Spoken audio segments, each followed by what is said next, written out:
Hey everybody, it's Bust with Battles with Bust number 352, and today we're going to be doing battle with Galio Udyr. And so, I mentioned in our previous video that I was wanting to bring Galio Udyr today. It's a deck that we see quite a bit on the ladder, and so it could be relevant for your ladder climb or something that you want to bring, but at its home and at its best, it is a deck that wants to be played in a best of three lineup. And I didn't realize that the Ruthless Rumbles this weekend were standard. I thought that it was going to be that Champions Unlimited all the way through the balance patch. But since it is the best of three Ruthless Rumble, this video becomes quite more useful and relevant in the sense that this is a deck trying to take advantage of Karma Set and trying to take advantage of the Seraphine decks of the world. And so, at its core and at its home, this deck is trying to pull off two different things, right? It's looking to take advantage of the Stony Suppressor, and so as we mentioned, things like Karma Set, things that have Seraphine in it, things that have back alley bars in it, all of those decks that are just really spell focused and spell centric should run into trouble with the Stony Suppressor. If we make all of their spells more expensive, that's going to be quite the hindrance to the deck.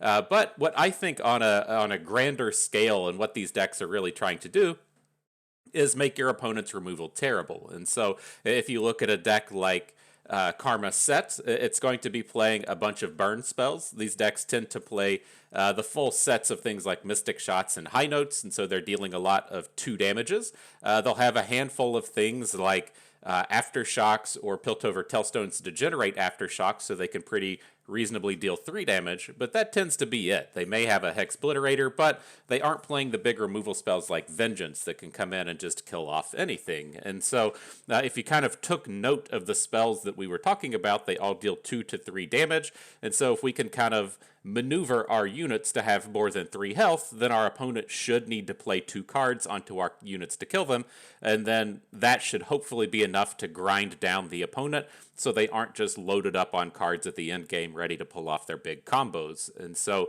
that's where you see a lot of the choices and the selections of the units between blocking Badger Bear and Petricite Charger, both having 4 health, with the Petricite Charger just loaded and ready to to take in the incoming onslaught of removal spells that just don't actually do anything to it. Then the Petricite Broadwing and the Stony Suppressor both have 3 health, but they can easily get up to 4 and 5 with the usages of the equipment, and then the stance swaps that we would get from Udyr and his friends. The stance swaps are what really kind of bring in the third element to this deck, in the sense that if your opponent is just playing a bunch of removal spells, a bunch of burn-based removal, then if we put the +2 health regenerate onto one of our units, it should be exceptionally challenging for the opponent to kill.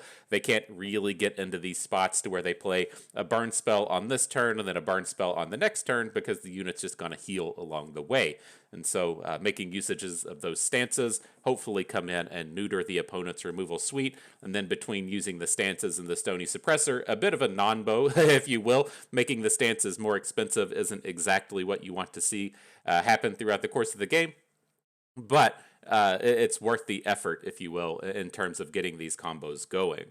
Now, the one thing I kind of want to call out with some of these cards that I don't see across a lot of the deck lists are the usages of the removal spells. I see a lot of deck lists coming out here that are just sporting the various combat tricks and don't actually have any interactivity, and I think that that's just a gigantic mistake. As we're out here playing cards like the Darkened Spear that turns into a Naka, having access to Cataclysm with that is monumentally important. If we have access to all of the stances, and we can put Overwhelm stance onto something and then Cataclysm it away, that gives us another way to deal damage, since that Cataclysm with Overwhelm can deal damage to the opposing player. And then having access to things like Single Combat not only give us that interactivity that we're clearly lacking, but it also kind of combos up with Udyr, in the sense that he gets those strikes in, and it works a little bit better with the stances, but then it can even be kind of useful with someone as expensive as Galio if he's flipped and we're trying to pull off a rally on the opposing turn. Having that one way to kind of come in and deal some damage to one of your units can be monumentally critical. And so that's the idea with the deck. We're looking to kind of pick on the slower decks of the format. The downside to going for that is we're going to be weak against all of the Samira decks. And so that's what you're going to have to look to ban if you're playing best of 3. The strategy I've really taken across for the entirety of Glory for Navori is looking to design around and pick on the Samira decks because literally every single opponent is going to play Samira. But this deck is taking the kind of opposite approach to that, to where if you were playing this in best of 3, you would be looking to just ban the Samira deck, and then ideally you would be playing against some of those lineups like we saw from the Runeterra Opens and the Mastering Runeterra team, as to where they were bringing Samira and some flavor, and then they were bringing Karma Set, and they were bringing Seraphine Jack, and that has 2 of the matchups you're really looking to pick on with this deck, and you get a little bit more opportunity to take those down.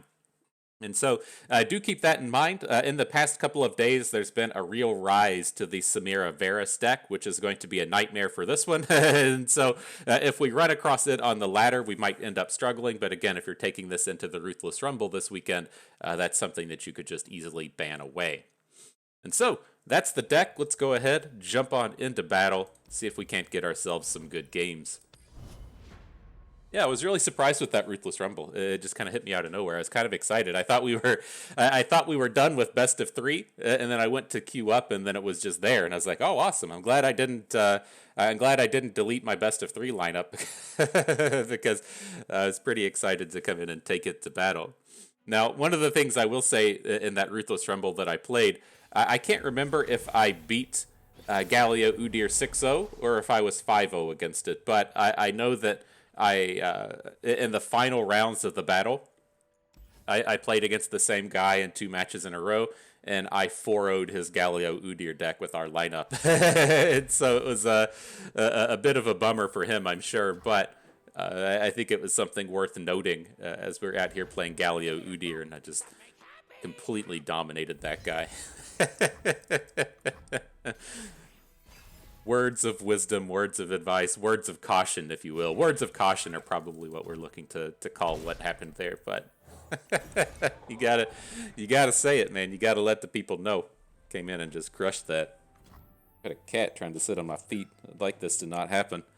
This is the standard thing that happens in these. Ow, fuck. Oh man, she's got a claw just locked into my foot. Jesus. All right. Well, welcome to Battles with Bust. If you're a new one here, this is what we get in the course of most of our videos. It's probably very important that she sat on my feet. She let me know the importance of that closeness by just sticking the claws right in. I really appreciate that.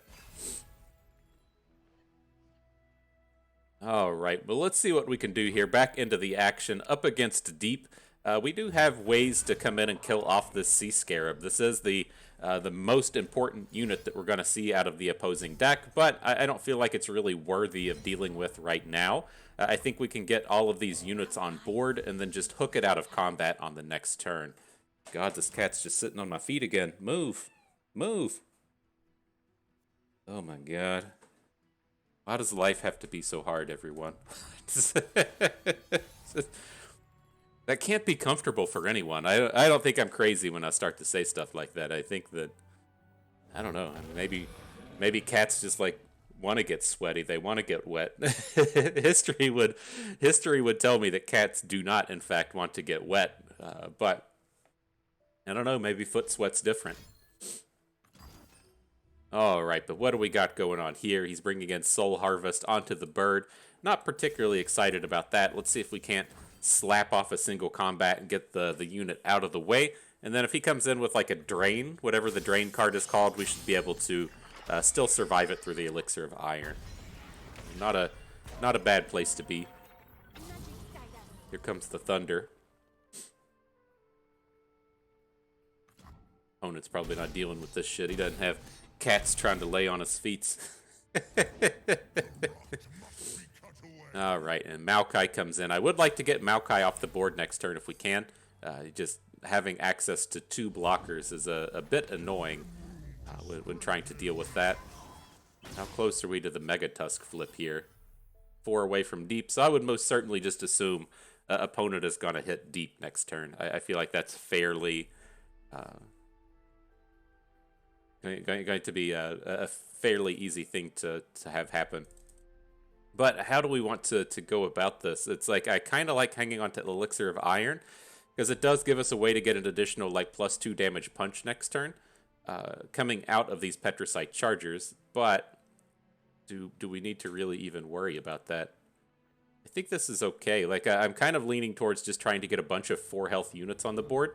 And so I'm going to add the Petricite Charger. He can come in and take a hook into the Broadwing or into the Wanderer. Either one's going to be fine. And then I'm looking to just put the stance onto the Broadwing. Oh, wow, we can go deep right now, huh? Why else would he be attacking with this? How do you even manage? Oh, he's going to have a either a jettison or he's going to have the removal spell. So what's going to happen is if he just has a toss 3, he'll have the sapling die, and then Maokai will toss 1, and then the Megatusk will flip. I'm just going to go ahead and take this damage. The damage the opponent deals just doesn't actually matter right now. So let's see. I think the single combat is fine.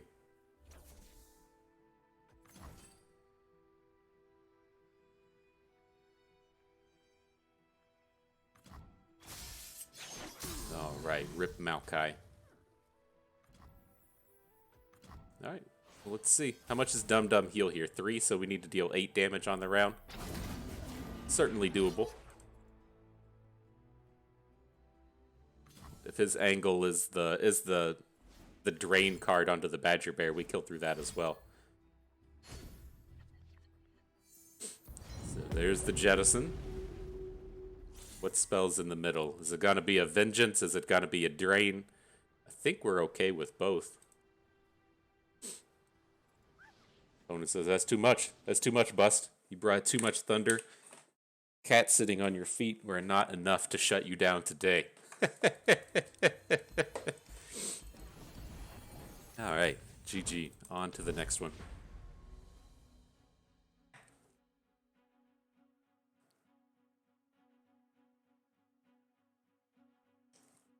Deep is not a particularly fantastic matchup, though.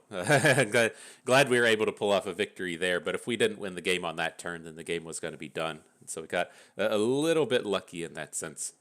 He didn't have too much of the early game blockers to blunt our attacks. Alright, up against Shen Jarvan. Let's see, reasonable enough start with the equipment and the Darkened Spear. I think we're okay to hang on to the spear, given that we're on the odd attacks. Excuse me, we can use it on the 3rd turn. But you do have to kind of alter your plans a little bit. Like if we want to make that happen, we can't play Vulpine Wanderer on turn 2. Do not feel, think. Oh, he's not going to have access to barriers for this turn. I do want to threaten his units with something, and so he can't attack with the Caretaker now. I doubt he'll want to attack with the Student.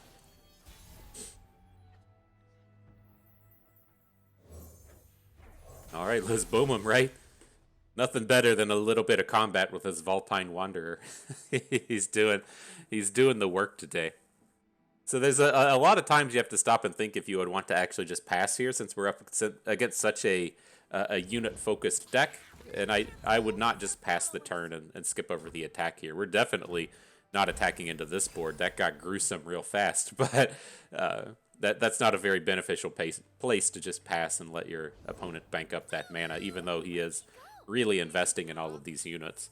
Now, the thing I don't feel like opponents really paying attention to the possibilities of is we can just AoE stance this board and shut down the Kanaku Student and the Young Witch. It'll probably just soak up a burst. Soak up a barrier and only kill off the Young Witch. It may not actually kill anything if he puts a barrier onto Young Witch, and so I'm not really excited about chasing down that path. I think I'm leaning towards just playing Durand Protege, trying to make this unit on board as good as we can, and then being in a spot to where we're going to be playing single combats out of this.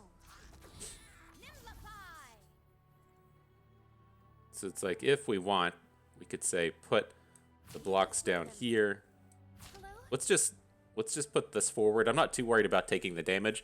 I feel like what's going to happen here is he's going to put a barrier onto like the Blast Code and Seedling, and then we're going to look to single combat the Greenglade Caretaker since it's just going to die anyways. But let's give him a chance and see what's going to happen here. What's he do? He gives barriers to everything. Oh, he didn't have the barrier on the caretaker. That's just what we were looking for. Okay.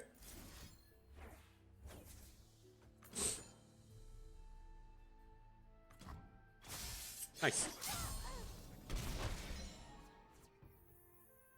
And then he does still have this big collection of 1 health units. We can look to drop some heat on those. Ooh dear. I was looking to just open attack because it's like if he drops a way to add barriers to the board, it kind of shuts everything down. But I think getting this 0 mana stance and threatening a 1 health AoE is going to be pretty good. Get out of here, cat! Oh my god, move! Why does my life have to be so hard?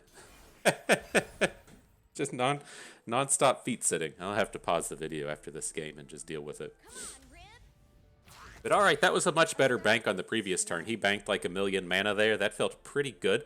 As the board stands, we have good blocks on everything. We have 1 combat trick in hand, and so that could be useful. And oh, big old Jarvan coming through. That's a little more problematic. But we're only taking 4 damage on the round. It's not so bad. We can try and challenge down Jarvan next turn. And we're safe here. If he's got like the +2/+2 combat trick, we won't win this combat against the seedling, but we won't die. Alright, so no Jarvan flips just yet.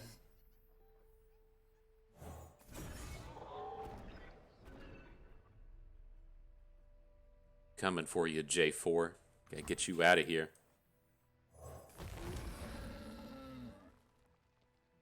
Wonder if he's already got a Cataclysm in hand. Like the cat, it's like he's stopping to think about this quite a bit. It's not unreasonable to think he wouldn't try and Cataclysm off a Kanaku student, but like it's just very easy to have between the physical card and then Jarvan flipping into it as well. I think it's okay to just pass. We should have a pretty reasonable Galio this turn, and then still have the mana to do some of this nastiness out here. How long was I out for? 2 worlds, 1 balance.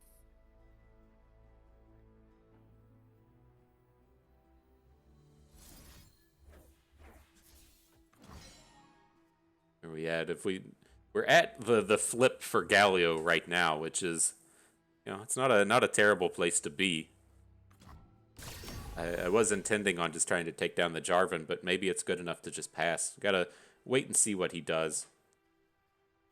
He's got all the potential for these barriers out here, and we just got rid of our stance that would potentially knock it all away. So we're just gonna pass again.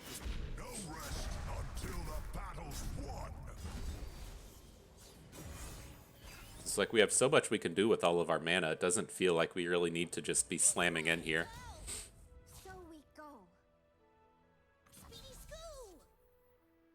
All right, so it's the 7 attack, quick attacking Jarvan. How much do we have to worry about that? Like, I have a tough time remembering what combat tricks are even in the format, and if we have to worry about something like a riposte. I can't remember if riposte got cycled out or if it's still around. But the thing I'm kind of thinking of here is we can, it's tough in the sense that I like having the Vulpine Wanderer die because we're going to rally here. And then off of the rally, we can attack back with a, what's your name? A Naka. But this is going to open up the opponent with that Cataclysm. And so we have to worry a little bit about things here. But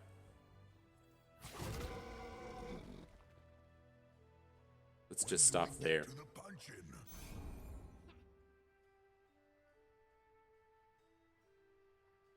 Not too much damage coming in. A barrier is not too scary. You don't have to worry about interacting with these little Kanaku students too much. Yeah, it's fine.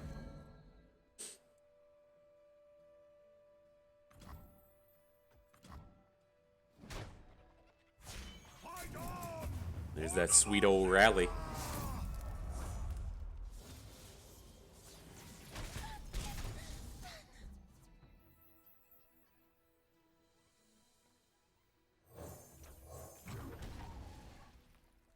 Alright, let's see if the Cataclysms start to come in. Little scary, little scary. I give it that, but I think overall we're pretty safe here. It is nice having the combat trick still hanging out as well. Place your bets, okay.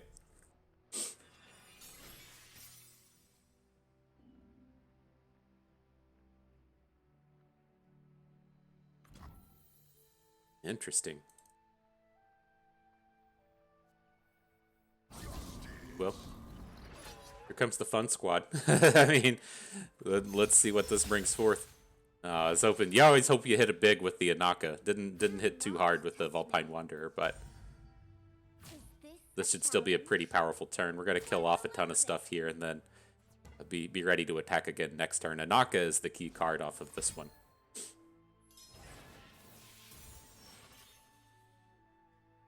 Do not test me. You like magic?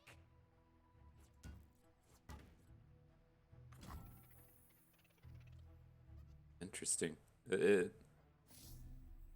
think we just let the bird go. I mean, we have the combat trick, which is kind of nice, but I would like to kind of ensure that this Jarvan is gone. Okay. It's just like we're in this spot to where we should be able to open attack next turn, and that might not be enough to kill him, but it should be enough to get a secondary attack coming off of the Anaka, because we're most certainly going to rally. Not feel. Think. Okay. I'm on board.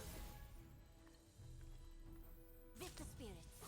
So let's attack with Galio down to the right. Make something block these other guys first, and LOL. It's always sweet to hit the Anaka off of the Anaka. Just get this big old powerful board. He's gonna have to block one of these 3 units to the left, and so that should hopefully give us the rally. And then I don't expect that we're gonna get the kill off of this attack, right? He did just make about 1 million barriered units, but I think the follow-up attack's probably gonna be enough to clear out the game. It's gonna be time to start dropping these stances and trying to finally clear off these 1 health units. I guess the other angle we could look to take, you have a couple of choices in how we want these spells to fall. We could look to start dropping Overwhelms onto our bigger plays so that the blocks just don't really matter as much, or we can look to start just playing AoE stances. And I think I'm kind of leaning towards just playing AoE stances. And so, like, this one's going to be free off of Udyr, like we do the single one. That's going to be 5 mana in total. Then if we want to do Inner Beast plus another one, that's another 5 mana. So we should be good on the prices here in terms of trying to play 2 of these. So it's like if he has a barrier, we don't have to worry about it nearly as much. Let's put the ram stances off of this Petricite Charger. I don't think it's going to quite matter, but we're in this spot to where we have this like 2 attack unit, and opponent's at 4. And if we're going to play 2 ram stances, that 2 mana there, or that 2 damage there would be enough to get us a kill. But turns out it didn't matter. So that's too much. You finally brought the AoEs on my team. Didn't have the barriers. GG. Ooh, all right. Getting the old Udyrs into battle. Feels good, man. These cards are all nice.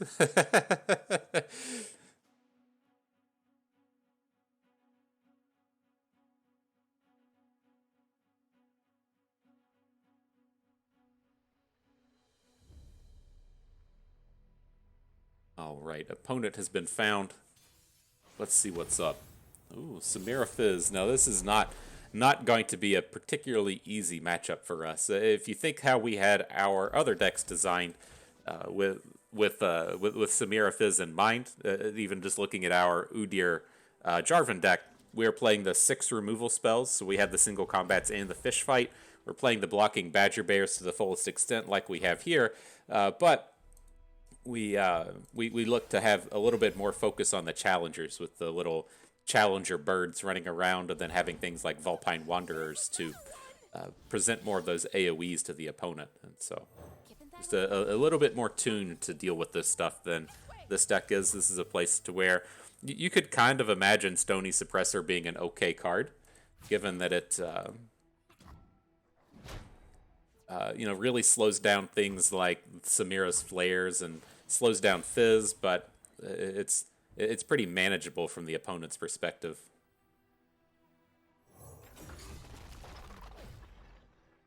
All right, nice draw with single combat though. Gives us a nice way to interact with the Samira, and then having access to say like Durand Protege plus single combat next turn. It's not a terrible round.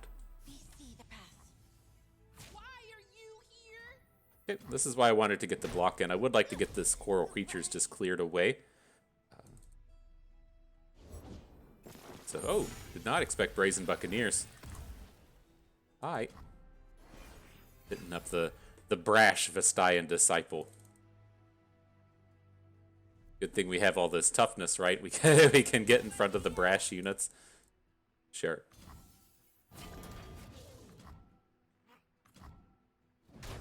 So how crazy do we think this turn's going to get? Like, I'm not entirely opposed to putting a stance onto the Charger. It's like, it's just such a dangerous moment right now because we don't have any combat tricks to go along with it. So let's do this. Let's just lead with the Vulpine Wanderer. I don't even really want to do that. I like having the mana on the turn. But it's just like heavy metal is kind of worrisome. All their spells should be at slow speed though, right? Alright. Squeeze your cheek, squad. Let's see if we can pull this one off. Alright, so far so good.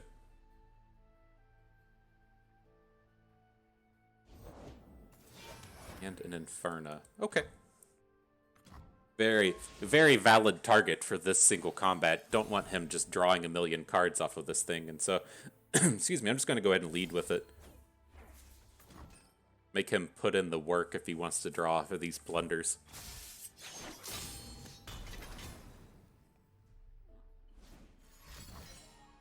Sure. You have been hindered, my friend. But now it opens us up to get the Broadwing down. We can get the Protege onto the Broadwing. Have this really nice, tough thing running around. I'm still learning. Getting a nice bit of board control here. This isn't a particularly important unit to take down in this Daring Demolisher. We would ideally be taking down the opponent's elusive units here, but he's not playing the really popular version of Samira Fizz here. But right, we would rather kill Father Fury as opposed to just a random ground-based attacker.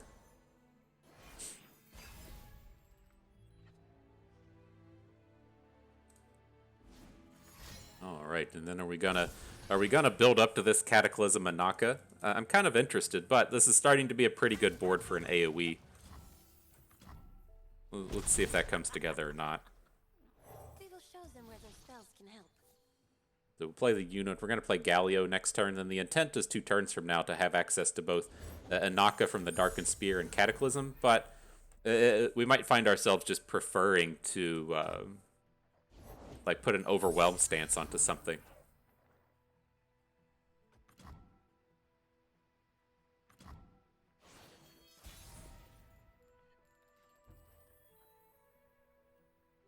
What you working on, young girl person? Well, it's What you working on, young girl person? I'm not super familiar with the Galio voice lines. Oh my gosh. Let's get him.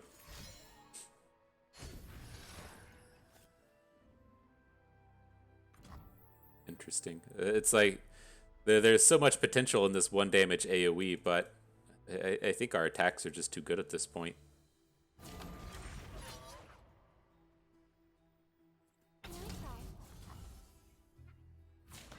We'll see what happens with Galio here. We can look to say like put a regenerate stance onto the Broadwing and then just pick up a bunch of health, right? Galio's probably gonna fall underneath the damage threshold to get the flip. Oh, he's at exactly 25 right now. Let's see if opponent responds to that in any way. I'm not certain how these effects work though. It should go left or right, I think, in terms of end of turn effects. So the regenerate on the Petrocyte Charger should happen before Galio works his magic, if you will. I at least think that's how it works. Like, I'd really like to Petricite Charger this Inferno right now. And then we just get to pick up the rally next turn. The first time an ally takes damage. So looking at that with the next turn, we can just stance swap to force the rally. All right, let's hope this works. I think it goes left or right. So again, I think the Petricite Charger should regenerate before Galio tries to flip, and that'll get us up to that extra health we need. Oh fuck, is this gonna... It's gonna land to the right of Galio now, isn't it? Now we're one short. Well, it was working in theory, and then it kind of fell apart there at the end. So yeah, the left or right happens, and so Galio was seeing 1 damage short then. Dang. I think we're still in a pretty good spot to win this game, but definitely giving the opponent an opportunity to just combo kill us this turn. Feel a little bit safer with the Badger Bear turning up. Riptide Rex. Oh my gosh. Something happened. Hi. That was, I didn't even see how everything landed there, but that was not a particularly compelling Riptide Rex. I think we're good now. Here comes the flip from Galio. Should be enough to end it. Battle's won.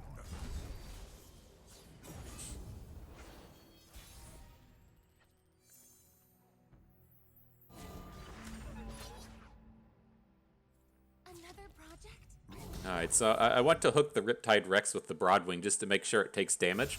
We should have put our Galio a little bit further to the right, but this gets the job done that we're looking for in the sense that if we hook the Vastayan Disciple with the Broadwing, it's not going to take damage and trigger the Galio. So that's the big important thing with this attack is getting the rally for the Anaka, getting that second shot in. Cool. GG. Who's next?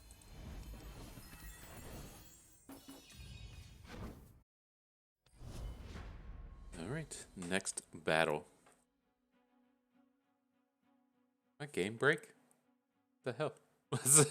Why's the screen so dark with all the little shuffle cards on there? Ah, I knew it. I knew it. Oh gosh, everything's breaking. Small indie company, you say. Small time stuff, huh? Try that again.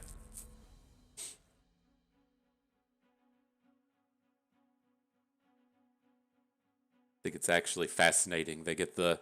I don't know how many people actually play Runeterra. It's got to be like thousands, at least concurrently, right? I don't think I've seen any real numbers on the amount of players at any given time, but you figure it's at least... I at least assume it's in the thousands, at least across the world, and probably in the Americas region as well. But having it all kind of gracefully come together and work the majority of the time.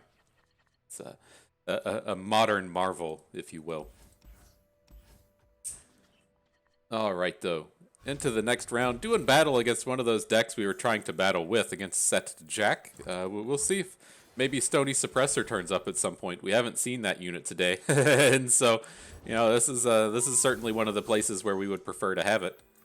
So, got to give it a wait and see. Ooh, he's coming in hard, coming in strong. Been unable to deal with any of this. Alright, well, we'll definitely get the blocking Badge Bear on board. I feel like he's probably a little bit safer than going for Petricite Chargers. I want him to have the ability to deal the full amount of damage, even if the opponent throws a removal spell at it. Now, I am a little worried here about trying to drop equipment on it. I mean, maybe we can. We still have the Elixir of Iron behind. It's just, this is such a bummer if he's got a heavy metal to slow down the Badger Bear. But I guess at the end of the day, it's not that bad. He doesn't actually kill the unit. He would just be removing the equipment. But he gets his second strike with the Bar Knuckles. Gets the second coin in hand. A little bit of an upgrade for him.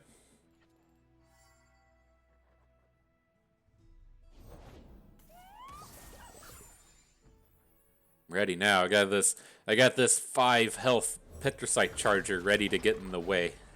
I wonder if he's going to come at us with the same thing here. This isn't that scary of a unit with the Grumble Slug, but I don't really want to be spending an elixir of iron on this combat. Says that's too much.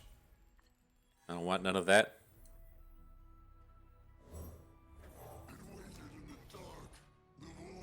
Let's see what we can do. I like Giral here. He's going to be in the spot where he wants to start playing Concussive Palms and bounce spells and stuns, and so let's see if we can at least make him pay the price for it, or at least do it before the combat happens. Drinks are cold and gossip's hot. Alright. So he's going to block our Badger Bear. We'll take the Elixir of Iron. I don't suspect we'll see any tricks come in here, if this deck even plays combat tricks. So we should be pretty safe with this combat finishing.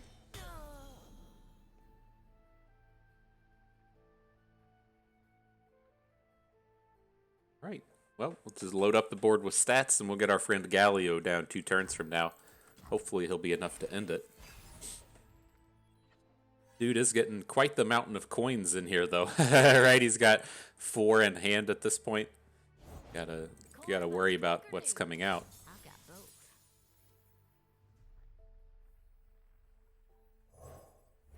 A mistake is the first step to improving. Scrolls rolling, foxes flying, all while you sit at a desk. All right, another Badger Bear. Badger Bear's more than ready to block these attentive accountants. And then let's see what Galio can bring for us next round. No way this mixologist attacks, right? I didn't think so. I didn't think so. What you working on, young girl person? Well, it's, I'm not sure yet.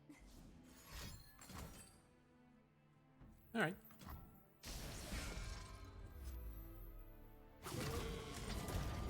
Another project? Send him on in. So this is a bit of a bummer having the stun come down on Giral, but that's kind of what you expect in this space, right? Having it come down a little early to keep the big damages from hitting in the middle of combat, or having the mana boosts hit in the middle of combat. Right, big damage coming in. I think Galio's still enough to get flipped. On me. Looks like we're at 32 of 25, so we should be in a pretty decent spot next turn. And like we said with the previous games, we can look to say play a Vulpine Wanderer, get the stance, and then deal the AoE stance so that we get to deal the damage for the turn.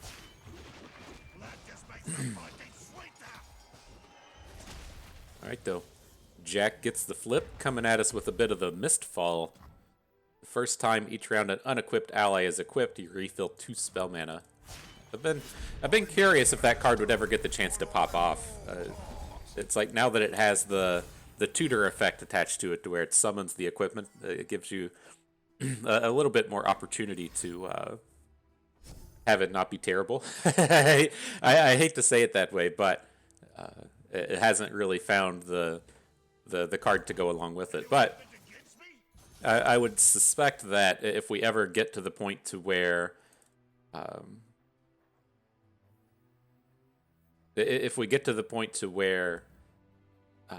there's just like one really good equipment, and this kind of gives you 6 copies of that equipment, it'll spike up in value real quick.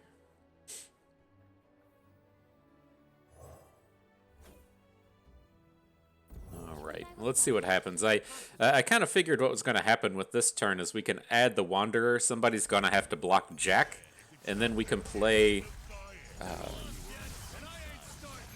Udyr after the fact. How much of this shit do we have to worry about?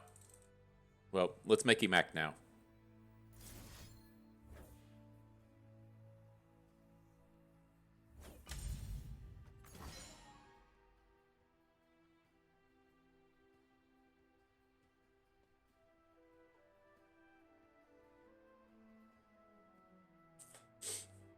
Get that rally. Give me that little sword token down here. We deserve it. We deserve it. What's this gonna be? Is Nopify still in the format? Maybe. He's got some kind of big idea here. I may kind of punch card. Okay. Kills a unit.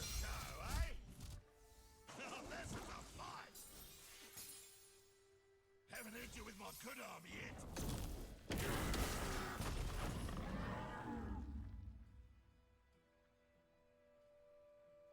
Alright, what you got for us now? Anyone bet against me? No? That's currently a lethal. Kinda sad, but this attack isn't accomplishing that much. Galio's still ready to party. He says, I got enough health here. I'm not scared.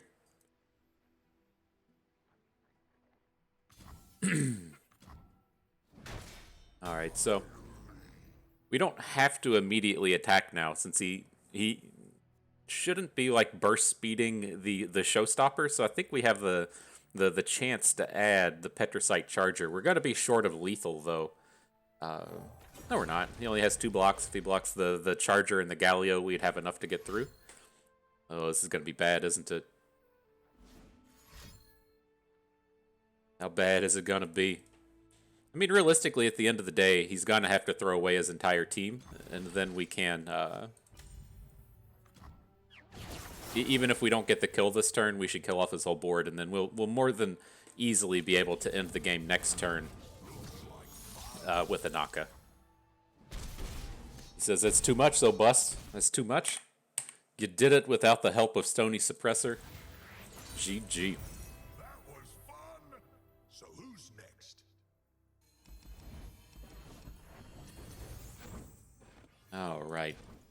On to the next one. These games are running a little bit slower than I usually like, so I'm gonna get in 2 more games. We usually come in for a full 8, but you know, takes a bit of time to push through with this thing. And all right, we got a little bit of a mirror match here. Curious how this one plays out.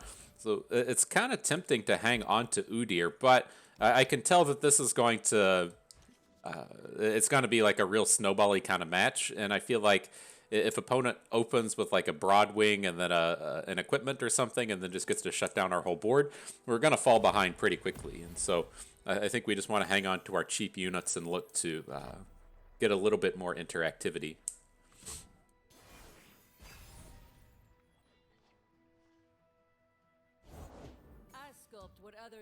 All right, Durandi Sculptor comes in. We aren't playing any Durandi Sculptors. It's a card that strikes me as kind of odd in these decks, given that you know, we're really trying to come out and do battle against Mystic Shot decks, and this thing just plays perfectly into a Mystic Shot. Like, you usually don't have the Durandi Sculptor survive and just give the rest of your units value for the rest of the game. And then it's like if your opponent didn't have a trick anyways, then they were just going to lose anyways. And so it's kind of an odd choice to me. See what happens. If he's stopping to think here, that would be the here to help combat trick. Give it 3 health, then if it survives, and then if it has damage, it gets +2/+3. I'm fine with that. And the big play here is going to involve the Petricite Broadwing. Ideally, we'll find ourselves playing a Vulpine Wanderer and then just putting Regenerate on it. That's going to be quite the formidable unit to deal with. And so we'll see if that comes together next turn. He's just going to open onto our bird. It's going to be a little bit more problematic. Well, he doesn't have Challenger yet, so we'll at least get a chance to respond for the turn. But I don't think we'll get that slow. We're not going to get the Wanderer plus Udyr going.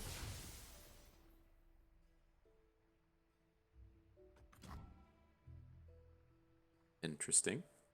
It's got to have another unit, right? Broadwing number 2. So if we're going to be concerned with here to help, I don't think we have the ability to play around it. I think we can still look to equip the Spear, and then we can try and single combat down his Broadwing, but if he goes up to 9, then we're still going to fail here, and this is going to be it's going to be painful. But let's see if it's good enough.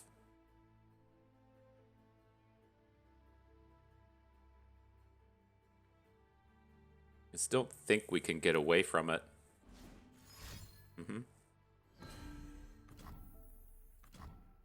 So at least drops his unit down to 1 health. So it's not super scary in terms of what it can do in the future.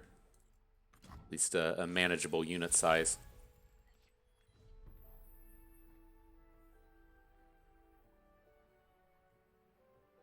Kip and I will scout ahead. Won't we, Kip?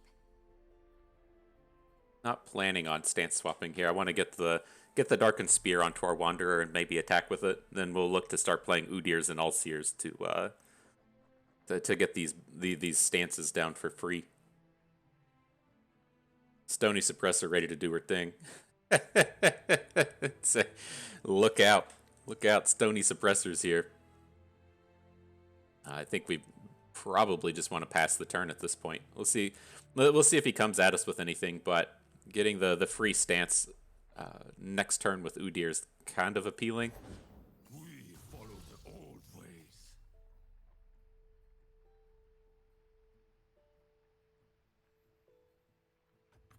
Okay.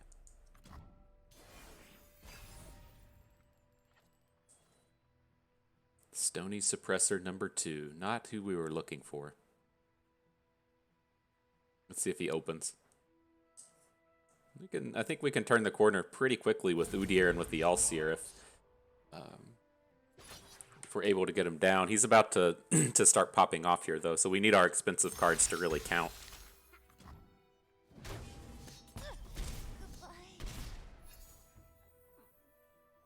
What trickery is Let's see what happens. I mean, we have the Cataclysm in hand, and so if he gets overly aggressive with however he plays his stances here, we can potentially send Udyr into Udyr. Like, we're going to have to kind of see if he brings down the stance for the +0/+2 regenerate, or if he puts the stance somewhere else. I'm curious how he looks to play the turn. But I think at least these decks that these decks that tend to play things like Here to Help don't play too much in terms of interactivity, so we shouldn't be expecting too many single combat kind of cards coming out of the opponent. And since he put the Regenerate onto the Sculptor, it leaves us free to Cataclysm with Udyr here.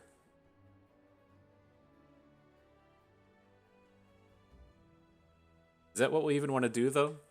Well, it's going to be... I see the Anaka in hand with the Cataclysm, but that's going to be 2 turns away. I don't think we'll have time to mess with that. He's been building up too much board on us. Like, if we just fuck around here and he plays Galio next turn, we're going to be in a real bind. Goes Darkened Spear onto Udyr. Can't really do anything about that, so let's come in and try and take down the Broadwing. So this is a little dangerous again. If he's got a Shield of Durandi, then the game's pretty much just done. He's already played Here to Help. I wouldn't expect to have too many more of those, but if this Cataclysm fails, then we're going to be dunzos. Yeah. Well, Frostbite's manageable. Not what I was expecting, but it at least isn't game over for us.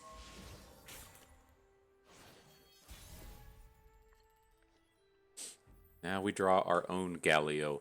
It's just like the turn got so much worse when we don't have that extra stance in our hand. Let's see what we can do. Your Ulseer will nothing kill you. Bah, your foul smell might kill me, Udyr. Little scary. And so it's like if we even want to to fight our way through this Broadwing, we're going to have to go pretty big on the stats here. We're going to have to Bear Stance Udyr up to 7/8, and then we could put Darkened Spear on him to get him a little bit bigger. But we'll see what happens.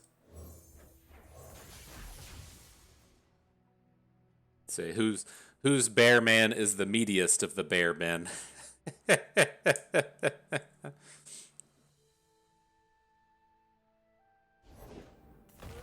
Another Badger Bear. All right. Well, let's see what happens.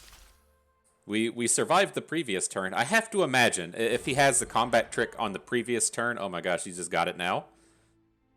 Like that's such a weird spot to where, like, why would you flash freeze when you have a combat trick that'll just kill? Right? We were completely tapped out at that point, and so if he had the chance to take down our Udyr, then why didn't he take it? I guess the block here, the Udyr doesn't kill anything, right? We just get the stance, so that makes a bit of sense. But I was getting like really weirded out about the potential of our Udyr to die on that board. I still see fate here for you. You're number 2. Are we just dead here? How long was I out for? Well, we're gonna have 3 blockers. He has 2 hooks. Is this 10, 15? Yeah, I think we're just dead. Let's see if he does something strange. For one of us. Yeah, me.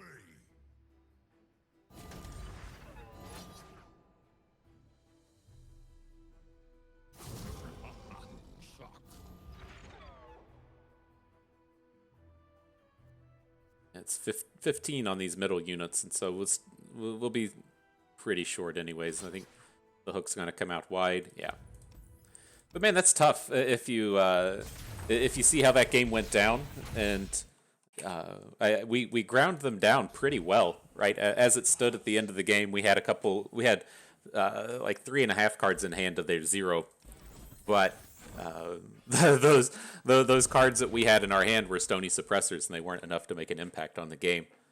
That was kind of tough. But GG, on to the next one. This will be our final battle. See if we get ourselves a good one here. Maybe the game break again. What you got for us? A loading screen? I don't know. It's playing lobby music now.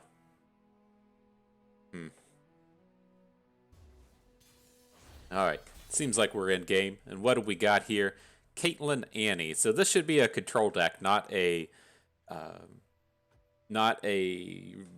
really aggressive deck that you might, kind of see the Noxus PNZ pairing with the cheap champions, the aggro-oriented champions in it. It's just not what we're going to see here. And so hopefully we'll get some pretty good usage out of this Darken Aegis and this Stony Suppressor. They're just kind of, what you're looking for to shut down the opposing plays.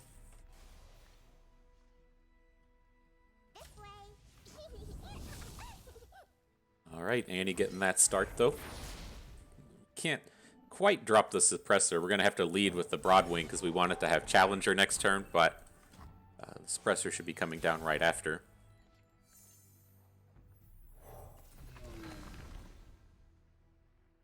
Let's see what happens. Like, if he wants to take the Suppressor down, it's going to take a lot of mana to do so. And let's just put stats on the units. And so the opponent's going to have 2 separate angles that they're coming at us with, right? They're either going to have, like, Disintegrate kind of kills, or they're going to have these kind of flashbang damagey kind of kills. And, we can do our best to stop, 1, but we aren't particularly good at stopping 2.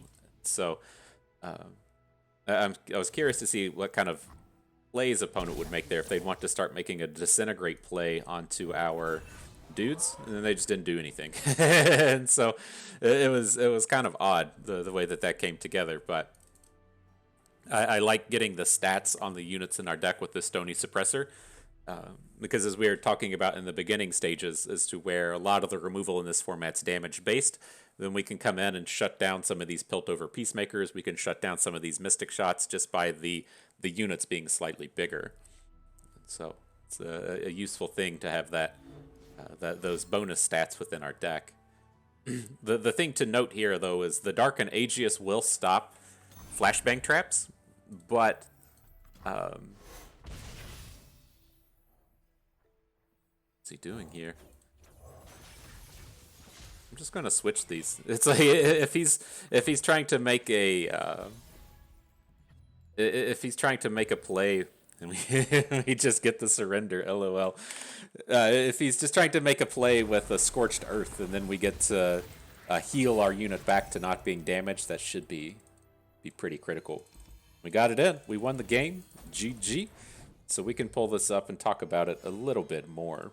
And so, this is a slightly interesting deck to me. It's very similar to the Udyr Jarvan decks that we've been playing throughout the course of this season, but it has that little bit of late game flair to it with the Goreliths that we never drew, the Galios coming in with Spell Shield, and then the Stony Suppressors to put the stall into your opponent's spell-based plan. And so it's kind of interesting to me. In terms of being like a ladder grinder, I don't think it's that great. It probably carries a positive win rate, but if you're looking to really focus in on those decks like Karma Set and use your Stony Suppressor, then you need to be running into them frequently. And I don't think they're really around in enough density to be that important. And so if you look at the meta play rates right now, Samira Fizz is the most played deck at like 8%. And I think that Karma Set is probably at about 5% play rate or lower. And so that just kind of leaves you in a spot to where 1 in 20 games you're playing against Karma Set. If you say, man, Bust, those stats are messed up, those stats are wrong, you play against Karma Set literally 3 times more than what you see on the stats, then you're still playing at 3 out of 20 matches. And is that really worth carrying the Stony Suppressors across your deck into all these other matches where it's not very good? Probably not. And so I don't like a lot of the concepts with this deck on the ladder. But if you're looking towards best of 3 and you're looking to play towards things like the Ruthless Rumble, then you might have a little bit more opportunity there. But I think people are starting to kind of shy away from the Karma Sets kind of deck lists and lineups. And I think they're moving on to newer technology like just playing deep. And so I'm not certain if this is even really going to be ultra relevant in that sense. And so I still give the seal of approval to our other lineup, our Jarvan Udyr deck. I think it's just a little bit stronger than what you get here. And I will say that across that Ruthless Rumble, I think I played against Samira in literally every single match. And so having that kind of idea that you are going to be playing against Samira, while it may not be the best strategy, it's more commonly happening than playing against Karma Set. I think, again, I played like 6 matches, I think. I think we 5-1 the Ruthless Rumble, played Karma Set once, and then played Samira literally every match. And then I know that's a small sample size, but I think that's fairly reflective of what you're going to see through most of your Rumbles. Just a large collection of Samira and not so much those control metas. And so without those control decks, then the Stony Suppressor plan just isn't that good. But if you do want to play the deck, that's more power to you. I like the idea and thought. My final stance on the deck is if you are going to play it, you need to be playing both Single Combat and Cataclysm. They are just so incredibly important. From a deck building perspective, you have to have some kind of interactivity in your deck, and they're just like way better than playing combat tricks. So there's that angle to it. But then all the side combos you get between the strikes with Udyr and the Cataclysms with Anaka and things like that, I think they're just way too good to pass up. And so it's a stretch to me that seeing the lineups without this interactivity being good is a stretch. And so it's kind of tough. But nonetheless, that is going to do it for us today. And so I hope everyone enjoyed the video. I hope you maybe learned a thing or two along the way and you had a good time watching. So this is Bust, and we thank you for being here.